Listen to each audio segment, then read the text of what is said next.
وہ انگریزی کا ایک محاورہ ہے کہ he is not last which comes at last, کہ صبح کا بھولا ہوا اگر شام کو گھر واپس لوٹ آئے تو اسے بھولا نہیں کہتے۔ یا دوسرے لفظوں میں آپ یہ کہہ سکتے ہو کہ دیر آئے درست آئے۔ تو یہ میں پاکستان اور جو سعودیہ کا ابھی حالیہ معاہدہ ہوا ہے اس کے تناظر میں یہ بات کر رہا ہوں کہ یہ بڑی ویلکمنگ سائن ہے، اور ایٹ لیسٹ میں اپنی لائف میں اس کو ایکسپیکٹ نہیں کر رہا تھا کہ اتنی بڑی یہ خوشی کی بات ہے کہ یہ جو ہے نا وہ یہ ان کے درمیان میں یہ پیکٹ ہوا ہے۔ اب اس کے جو مین پوائنٹ ہے نا وہ یہ ہے کہ اگر سعودیہ کے اوپر حملہ ہوتا ہے تو وہ پاکستان کے اوپر کنسیڈر کیا جائے گا، اور اگر پاکستان پہ حملہ ہوتا ہے تو وہ سعودیہ پہ کنسیڈر کیا جائے گا۔ تو دوسرے لفظوں میں سمجھ لیں کہ پہلے بھی یہ ملک روحانی لحاظ سے یا قلبی لحاظ سے تو ایک تھے ہی، کہ دیکھیں مکہ اور مدینہ جیسے جو مقدس جو شہر ہیں وہ مطلب اس میں تو کوئی دوسری رائے نہیں ہے کہ یہ بڑی سعادت کی بات ہے کہ ہمیں اللہ تعالیٰ نے جو ہے نا اس کام کے لیے چنا ہے کہ ادھر پاکستان آرمی جو ہے نا ادھر جا کے وہ ڈیفینڈ کرے گی، اور اگر کوئی سعودیہ کو میلی آنکھ سے دیکھتا ہے تو انشاءاللہ ہم جو ہے نا وہ اسے ہر طرح سے وہ اس کے ساتھ مقابلہ کرنے کے لیے وہ تیار رہیں گے۔ اچھا، اب اس میں جو پھر میں ادھر جاؤں کہ اگر یہ دیکھیں یہ جو واقعہ ہوتا اس طرح سے ہے کہ قطر کے اوپر حملہ کرتا ہے اسرائیل، اور ڈسپائٹ دیٹ کہ امریکن جو اڈے ہیں وہ موجود ہیں قطر کے اندر، اس کے باوجود اس پہ حملہ ہوتا ہے، اور قطر وہ ملک ہے جو بڑا پیسفل اسلامک ملک ہے۔ تو حملہ ہوتا ہے، اور اس سے ذرا پیچھے چلیں تو جو پاکستان اور انڈیا کی آپس میں جو وہ جنگ ہوتے ہوتے رک جاتی ہے، جو آپریشن ہوا تھا بنیان المرصوص، جس میں پاکستانی آرمی نے شجاعت اور جرت اور بہادری کی وہ داستان رقم کی کہ جو میرا خیال ہے کہ ہمارے آنے والی نسلیں بھی جب تاریخ کے اوراق پلٹیں گی نا تو انہیں فخر وہ کریں گی کہ ہماری پاک آرمی نے کہ کس طرح انہیں جو جواب دیا تھا۔ تو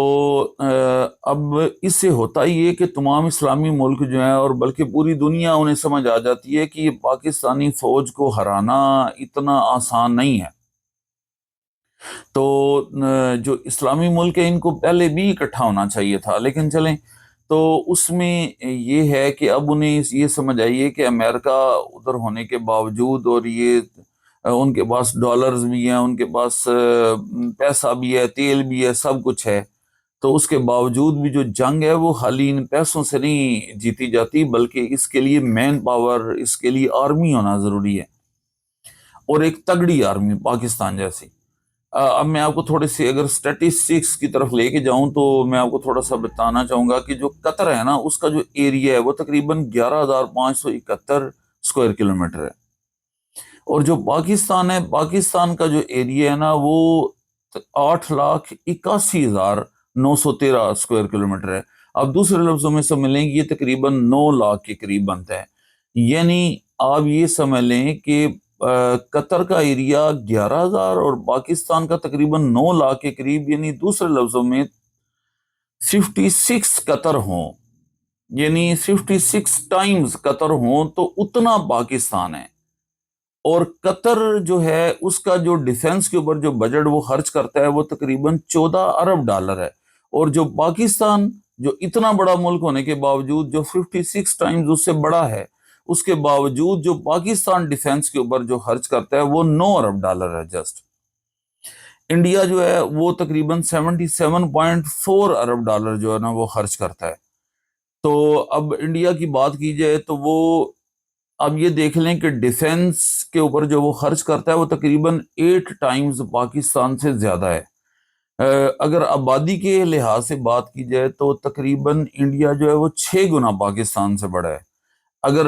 ویپنز کے حساب سے بات کی جائے یا ہتھیاروں کی بات کی جائے تو آلموسٹ 10 ٹائمز اس کے پاس زیادہ ہتھیار ہیں۔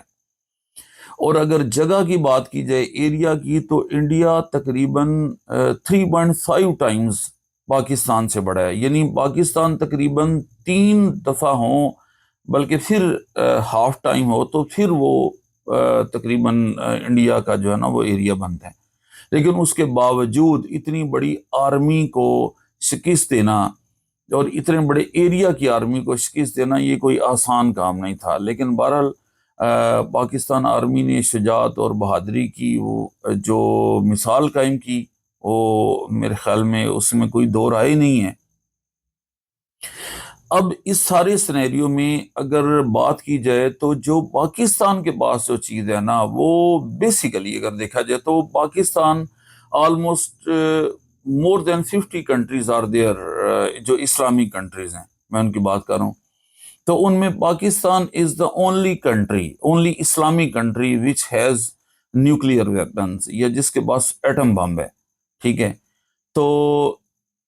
اب یہ جو چیز ہے نا ان کے پاس ڈالر ہونے کے باوجود اور پیسہ ہونے کے باوجود بھی یہ چیزیں نہیں ہیں. تو اب انہیں اس چیز کی جو ہے نا وہ زیادہ ضرورت پڑی ہے کہ ہمیں آپس میں اتحاد کرنا چاہیے. اور یہ اچھا ہے کہ جب بھی قرآن کا بھی یہ فیصلہ ہے اور قرآن میں بھی یہ ہے کہ یہود و نصارہ کبھی مسلمانوں کے دوست نہیں ہو سکتے، تو یہ مسلمانوں کو پہلے بھی یہ سوچنا چاہیے تھا کہ ان کو اکٹھے ہونا چاہیے. جتنے زیادہ یہ ملک ہیں، جتنا ان کے پاس تیل ہے، اسلحہ ہے، پیسہ ہے، ان کو یہ اگر اکٹھے ہوتے ہیں تو ان کو تو میلی آنکھ سے بھی کوئی نہیں دیکھ سکتا. لیکن بہرحال یہ ڈیوائیڈڈ ہونے سے یہ پھر سارے مسائل ہوتے ہیں. تو اس ساری میں صورتحال میں جو بات کر رہا تھا کہ وہ جو ایٹم بم کا آنا اور اس کے پیچھے ڈاکٹر عبد القدیر کا اگر ہم نام نہیں نہ لیتے تو میرے خیال میں اٹ وڈ بی انجسٹس، یہ بہت زیادہ ناانصافی ہوگی. اللہ تعالیٰ ان کو جو ہے جوار رحمت میں جگہ دے، اور ان کی قبر کے اوپر بھی جو ہے نا اللہ تعالیٰ آسانی والا معاملہ کرے کہ یہ وہ تھے جو کہ اتنی بڑی یہ جو ایٹم بم پاکستان کے پاس ہے، یا جو ایٹامک پاور ہے پاکستان، یا جو ویپنز پاکستان کے پاس ہیں، یہ خالی پاکستان نہیں، یہ سارے اسلامی ملکوں کے لیے یہ بڑی اچھی بات ہے. یہ سارے جو مسلم ملک ہیں وہ سارے سمجھ لیں کہ وہ اس سے مضبوط ہوتے ہیں اگر ایک بھی ملک کے پاس یہ چیز ہوتی ہے. تو اللہ تعالیٰ جو ہے ہمارے ملک کو جو ہے ہمیشہ قائم و دائم رکھے، ہماری پاک فوج کو اسی طرح جو ہے جرأت اور شجاعت کے ساتھ لڑنے کی توفیق دے. اور اللہ تعالیٰ آپ کا اور ہمارا بھی حامی و ناصر ہو، اور مجھے اور آپ کو کسی طرح کی پریشانی نہ ہو، اور اللہ تعالیٰ اپنا علاوہ کسی کا محتاج نہ کرے. شکریہ. السلام علیکم.